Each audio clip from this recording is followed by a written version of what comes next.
Welcome back to another video. ഇന്ന് നമ്മൾ discuss ചെയ്യാൻ പോണത് writing for academic and professional success എന്ന പേപ്പറിലെ unit 7 writing for professional purpose first എന്ന ചാപ്റ്ററാണ്. അപ്പോൾ നമുക്ക് ചാപ്റ്ററിലേക്ക് കിടക്കാം. ഫസ്റ്റ് ടോപ്പിക് എന്താണെന്ന് വെച്ചാൽ വാട്ട് ഈസ് റിവ്യൂ എന്നതാണ്. What is review? A review is A critical analysis of A book, play, art exhibition, film, product or service. ഒരു ബുക്കിൻ്റെയോ അല്ലെങ്കിൽ ഒരു പ്ലേയുടെയോ ആർട്ട് എക്സിബിഷൻ്റെയോ ഫിലിമിൻ്റെയോ പ്രൊഡക്റ്റ് ഓർ സർവീസിൻ്റെയോ ഒരു ക്രിട്ടിക്കൽ അനലൈസിസ് ആണ് റിവ്യൂ എന്ന് പറയുന്നത്. ഒരു മെറ്റീരിയൽ വായിച്ചിട്ട് അതിൻ്റെ സമ്മറി എഴുതാനോ അല്ലെങ്കിൽ സിനിമകൾ, ഡ്രാമകൾ, എക്സിബിഷനുകൾ, ഉൽപ്പന്നങ്ങൾ, സർവീസുകൾ എന്നിവയെ പറ്റിയിട്ട് നിരൂപണങ്ങൾ എഴുതാനോ നിങ്ങളോട് ആവശ്യപ്പെട്ടിരിക്കും. പല പേപ്പറുകളിലും പുതിയ സിനിമകളെ പറ്റിയിട്ടും ബുക്കുകളെ പറ്റിയിട്ടും ഒക്കെ റിവ്യൂ എഴുതാൻ കുറച്ച് സ്ഥലം റിസർവ് ചെയ്തിട്ടുണ്ടാവും. റിവ്യൂകൾക്ക് സ്പെഷ്യലിസ്റ്റ് ചെയ്യുന്ന സാഹിത്യ മാഗസിനുകളും മറ്റും ജേണലുകളും പലതുണ്ട്. റിവ്യൂ എന്ന് പറയുന്നത് ഒരു ക്രിയേറ്റീവ് ആയിട്ടുള്ളതും ഇൻട്രസ്റ്റിംഗ് ആയിട്ടുള്ളതും എൻ്റർടൈൻമെൻ്റ് ആയിട്ടുള്ളൊരു സംഭവമാണ്. ഇതിനെ കാലഘട്ടത്തിൻ്റെ കണ്ണാടി എന്നും പറയും. അപ്പം നമുക്കിവിടെ 3 ടൈപ്സ് ഓഫ് റിവ്യൂവിനെ പറ്റിയാണ് പഠിക്കാനുള്ളത്. Reviewing A book, reviewing A movie, reviewing a product. അപ്പം നമുക്ക് റിവ്യൂയിങ് എ ബുക്ക് നോക്കാം. Writing a book review helps students to critically examine a topic in detail. Books review ചെയ്യുന്നതോടുകൂടി വിദ്യാർത്ഥികൾക്ക് വിഷയത്തെ പറ്റി നല്ലൊരു വിശദീകരണം ലഭിക്കുന്നുണ്ട്. എങ്ങനെയാണ് ബുക്ക് റിവ്യൂ ചെയ്യേണ്ടത് എന്തെന്ന് വെച്ചാൽ read it carefully, write down your impression, make research about the author and his other works, write the review.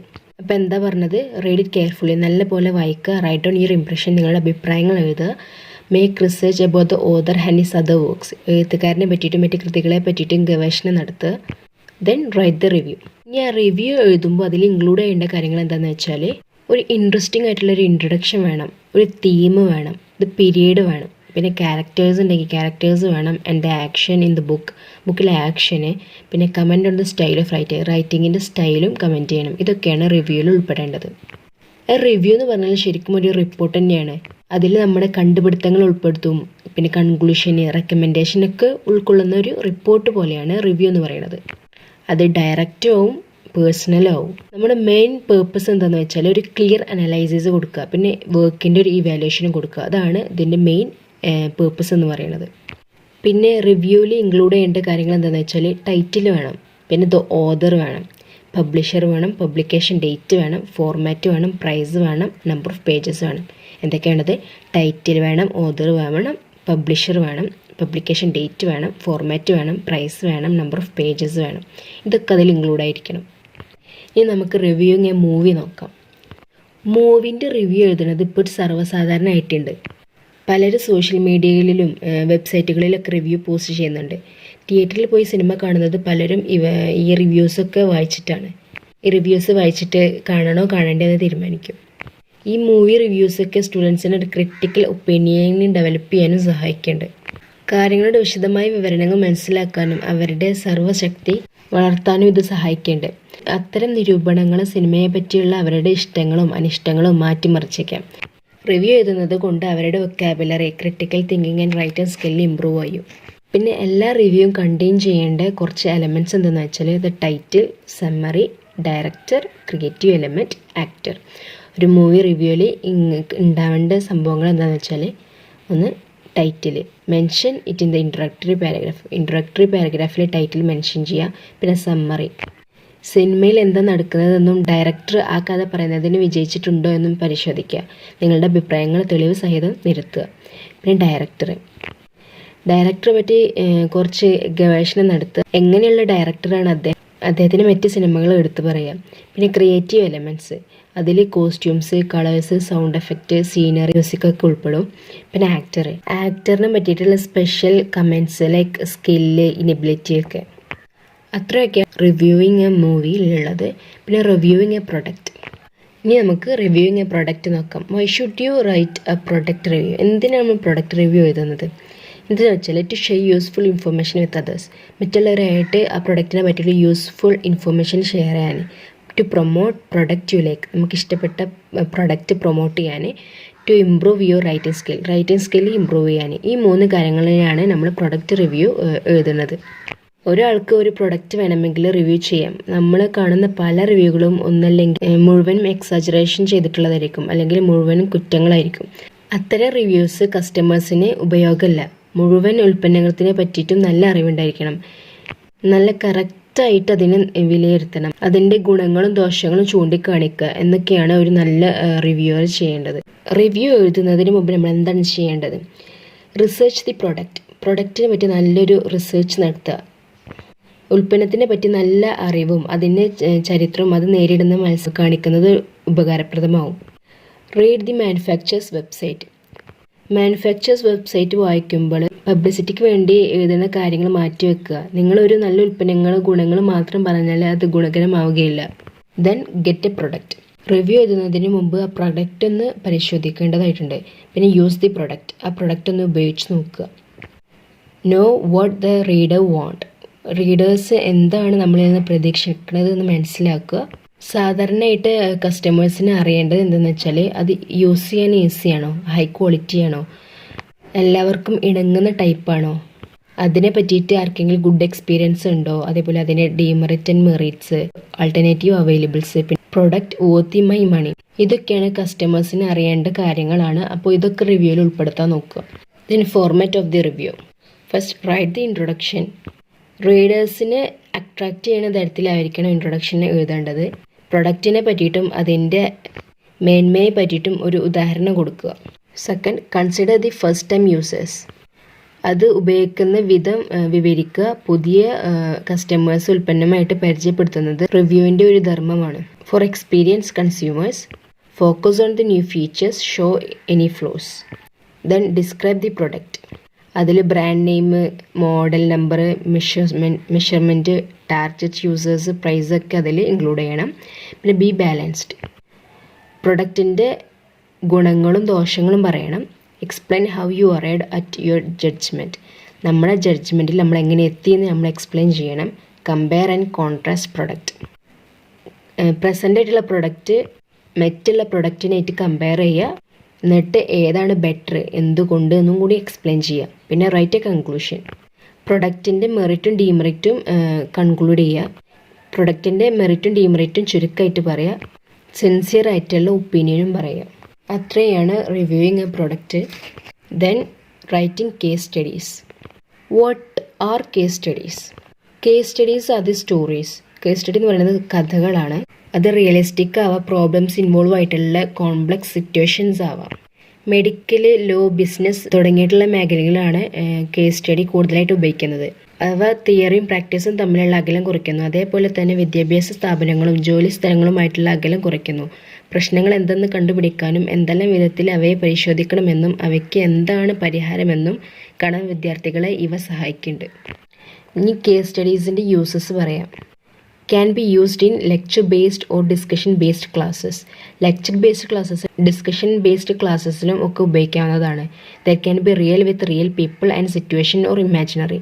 യഥാർത്ഥമാവാം അല്ലെങ്കിൽ ഭാവനയിലുള്ളതാവാം. They provide all the relevant data students need to discuss and resolve the issue. കുട്ടികൾക്ക് സംവദിക്കാനും പരിഹാരം കാണുന്നതിനുമായിട്ടുള്ള വേണ്ട വിവരണങ്ങൾ കൊടുക്കുന്നുണ്ട്. Students learn multiple aspect of the പ്രോബ്ലത്തിൻ്റെ multiple aspect students പഠിക്കുന്നുണ്ട്. They can make the students suggest solutions to the problem or simply identify the parameters of the problem.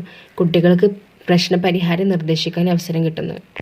ഇനി case based ഡിസ്കഷനിലേക്ക് lead ചെയ്യുന്ന പ്രൊസീജിയേഴ്സ് നോക്കാം. 6 സ്റ്റെപ്പാണ് ഇതിൽ involve ആയിട്ടുള്ളത്. First one, take time to read and think about the case. Time എടുത്തിട്ട് കേസിനെ പറ്റി നന്നായിട്ട് തിങ്ക് ചെയ്യുക. Get some guidance for how to approach it. Preferably work in group or make sure every one is involved. Present solution and reasoning. Present ആയിട്ടുള്ള സൊല്യൂഷൻസും റീസണിങ്ങും ഒക്കെ വേണം. Get the discussion. As the discussion proceeds, raise the question that call for assumptions, claims and illustration by the participants. Discussion guide ചെയ്യുക. Discussion നടക്കുമ്പോൾ ചോദ്യങ്ങൾ ചോദിക്കുക. Claiming, illustrations ഒക്കെ മറ്റുള്ളവരിൽ നിന്ന് സ്വീകരിക്കുക. Then synthesize the issue raised. പറഞ്ഞ എല്ലാ കാര്യങ്ങളും സിന്തസൈസ് ചെയ്യുക. ഇനി നമുക്ക് റൈറ്റിംഗ് റിപ്പോർട്ട്സ് നോക്കാം. What is a report? A report is written for a clear purpose and to a particular audience. ഒരു വ്യക്തമായ ഉദ്ദേശത്തോടു ഒരു പ്രത്യേക ഓഡിയൻസിന് വേണ്ടിയിട്ട് എഴുതുന്നതാണ് റിപ്പോർട്ട്.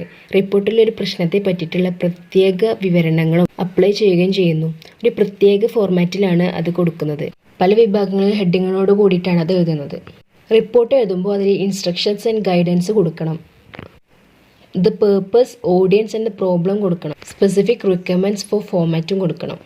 ഇത് മൂന്നും നമ്മൾ റിപ്പോർട്ട് എഴുതുമ്പോൾ അതിലുണ്ടായിരിക്കണം.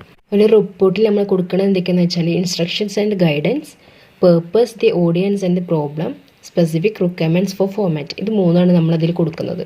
റിപ്പോർട്ടിൻ്റെ സ്ട്രക്ചർ പറയാം. റിപ്പോർട്ടിൻ്റെ മെയിൻ ഫീച്ചേഴ്സ് എന്തൊക്കെയാണെന്ന് വെച്ചാൽ title page, purpose brief describe ചെയ്തിട്ട് കൊടുക്കുക. Should include your name, date and for whom it is written. ആർക്ക് എഴുതുന്നത്, ഡേറ്റ്, നെയിം ഒക്കെ അതിൽ കൊടുക്കുക. Then terms of reference, it shows the audience, the purpose and the method. Then abstract, റിപ്പോർട്ടിൻ്റെ content അര പേജിൽ കൂടരുത്, പൊതുവായിട്ടുള്ള ഒരു ധാരണ കൊടുക്കുക. Then table of content, list the chapters with page numbers.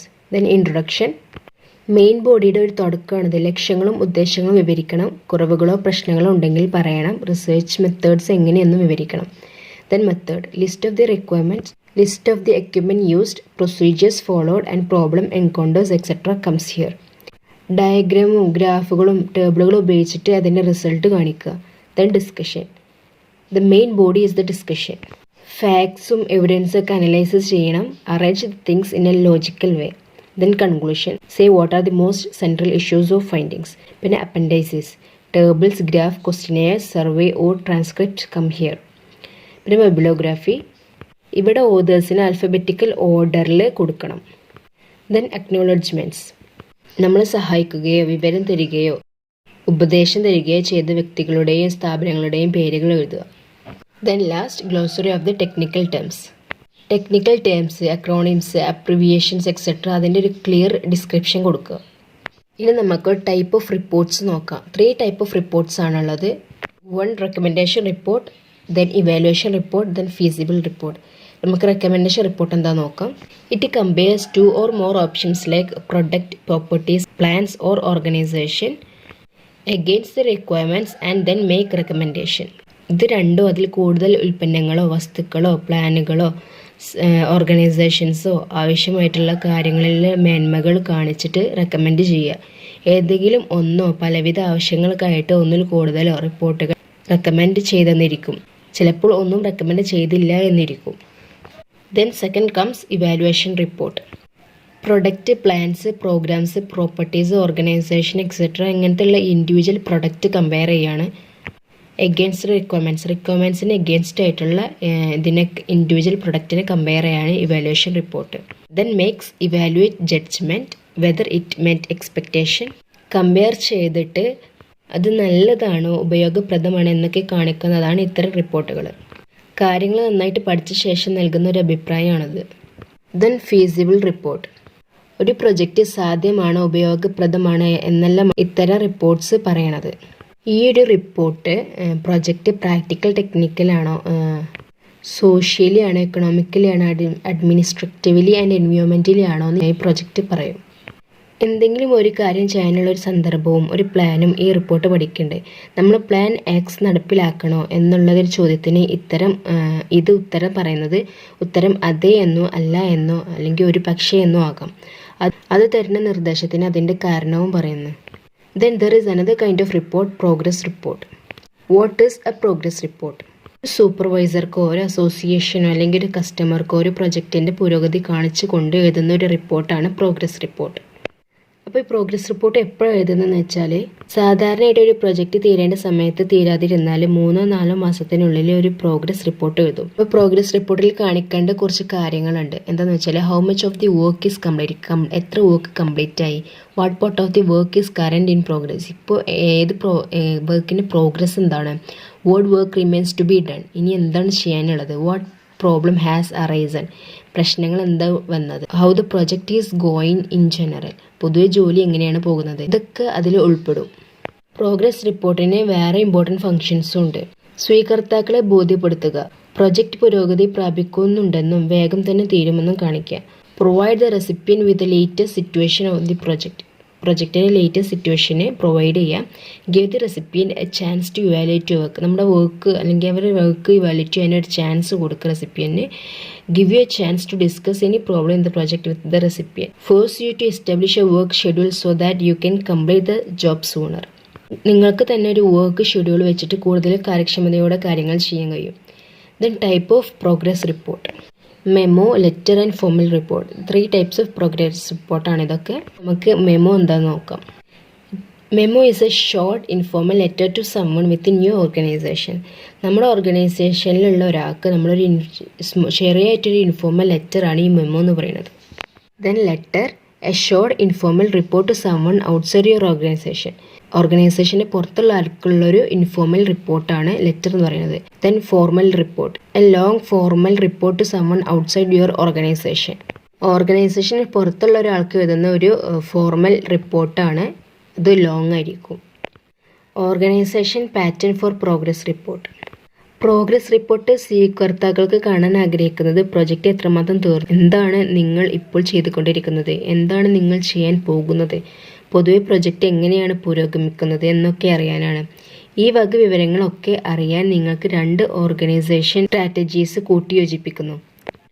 Time period and project task or report topic. Time period എന്ന് പറയുന്നത് a progress report usually summarise work within each of the following. സാധാരണ ഒരു progress report ഈ പറയുന്ന രീതിയിൽ കാര്യങ്ങൾ ചുരുക്കുന്നു.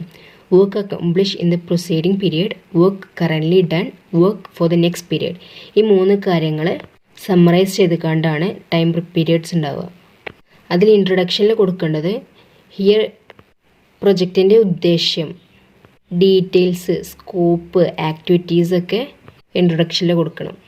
Purpose of the project, specific objective of the report, scope or limit of the project, date the project began, date the project scheduled to be completed, people or organization working on the project, people or organization for whom the project is done, overview of the content of the progress report. ഇതൊക്കെ ഇൻട്രൊഡക്ഷനിൽ ഉൾക്കൊള്ളണം. Then body of the progress report. ചെയ്ത ജോലിയുടെ ഒരു സമ്മറിയാണ് ഇവിടെ കൊടുക്കേണ്ടത്. അതേപോലെ ചെയ്തുകൊണ്ടിരിക്കുന്ന ജോലി, ഇനി ചെയ്യാനുള്ളത്, പ്രൊജക്റ്റിൻ്റെ ഒരു പൊതുവായിട്ടുള്ള വീക്ഷണം മുതലായവ ഇതിൽ കൊടുക്കണം. അതിന് ഷെഡ്യൂളുകളും ഔട്ട്ലൈൻസും ഡ്രോയിങ്സും എക്സ്പെൻസ് റിപ്പോർട്ട്സും കൺക്ലൂഷനൊക്കെ അതിൽ ഇൻക്ലൂഡ് ചെയ്യണം. പിന്നെ സമ്മറി. റിപ്പോർട്ട്സുകൾ തമ്മിലുള്ള വ്യത്യാസങ്ങളൊക്കെ ചെറുതാണ്. അവ പരസ്പരം കയറി ഇറങ്ങി കിടക്കുന്നു. ഒരു ജോലി ചെയ്യുക എന്ന ഉദ്ദേശത്തോടു കൂടി റിപ്പോർട്ടുകൾ എഴുതുന്ന പലരും പലവിധ റിപ്പോർട്ടുകളുടെ രീതികളും യോജിച്ചാണ് അവരുടെ റിപ്പോർട്ടുകൾ തയ്യാറാക്കുന്നത്. That's all about the progress report. Then comes survey. What are surveys? പൊതുജനങ്ങളിൽ നിന്നും നേരിട്ട് സ്വീകരിക്കുന്നതും രേഖപ്പെടുത്തുന്നതും നേരിൽ കാണുന്നതുമായിട്ടുള്ള വിവരങ്ങളാണ് സർവേ. ഉദാഹരണത്തിന് ഒരു ജംഗ്ഷനിൽ എത്ര വണ്ടി ഓടിക്കുന്നുണ്ടെന്ന് മുനിസിപ്പാലിറ്റി ഒരു സർവേ എടുത്തെന്ന് വരും. അവിടെ ഒരു ട്രാഫിക് ലൈറ്റ് വേണോ വേണ്ടയോ എന്ന് തീരുമാനിക്കാനാണ് ഈ സർവേ നടത്തുന്നത്. Then questionnaires. It is a kind of direct information gathering. വിവരങ്ങൾ ശേഖരിക്കാനാണ് ക്വസ്റ്റ്യനെയേഴ്സ് നടത്തുന്നത്.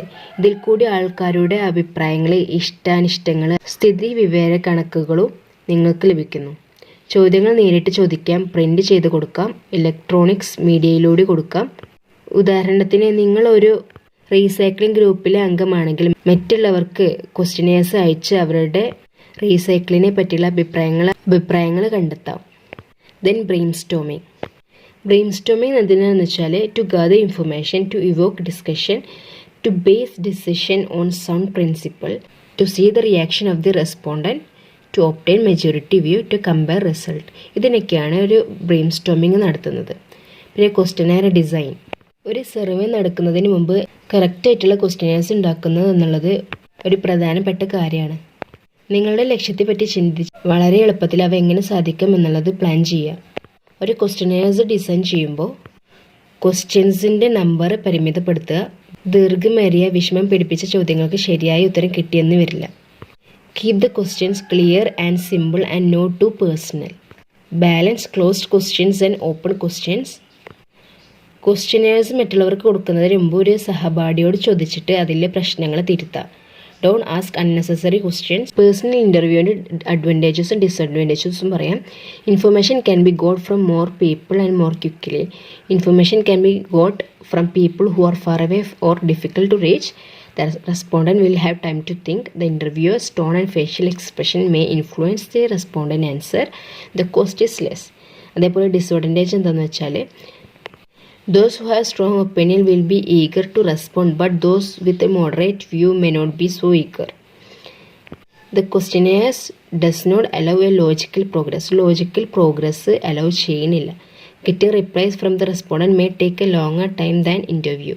ഇൻ്റർവ്യൂവിനെക്കാട്ടിലും ലോങ്ങർ ടൈം എടുക്കും ഒരു റെസ്പോണ്ടൻ്റെ ആൻസർ കിട്ടാൻ.